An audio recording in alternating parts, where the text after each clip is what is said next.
Hello everyone, আশা করি আপনারা খুব ভালো আছেন। আমিও ভালো আছি। আর একটা নতুন ভিডিওতে আপনাদের সকলকে স্বাগতম। তো প্রথমেই বলে রাখি, আমি ভালো মেকআপ করতে কিন্তু জানি না, আর যেটুকু শিখেছি ইউটিউব দেখে শিখেছি। তো আমি আজকে পরছি লেহেঙ্গা, আর সাথে ফ্লিপকার্ট থেকে কেনা জুয়েলারি। এগুলো অনেক আগেই কিনেছিলাম। এই লেহেঙ্গাটা আমি অ্যানিভার্সারির সময় কিনেছিলাম, তারপরে সেই দিন পরেছি, তারপর থেকে আর পরা হয়ে ওঠেনি। তাই ভাবলাম দীপাবলির দিন একটা লুক ক্রিয়েট করি আর এই লেহেঙ্গাটা পরি। আমার শাড়ি পরতেই সব থেকে বেশি ভালো লাগে লেহেঙ্গার থেকে। আপনাদের শাড়ি ভালো লাগে না লেহেঙ্গা ভালো লাগে, কমেন্টে জানাতে ভুলবেন না।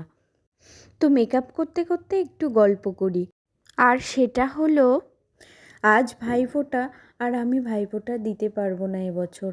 বলো তো কতটা খারাপ লাগে। বছরে একবার এই অনুষ্ঠানগুলো ফিরে আসে, তো দিতে না পারলে সবারই খারাপ লাগে।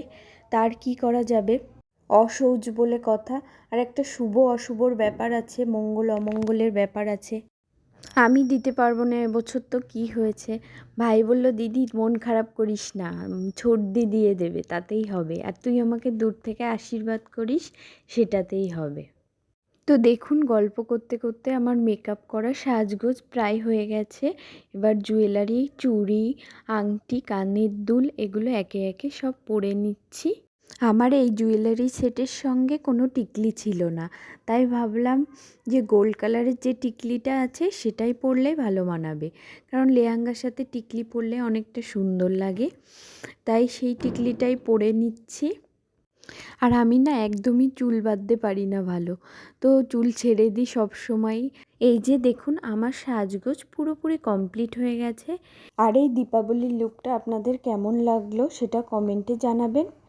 আর আপনারা সুস্থ থাকবেন, ভালো থাকবেন, ঈশ্বরের কাছে এই প্রার্থনা করেই আমি ভিডিওটা শেষ করছি। ধন্যবাদ।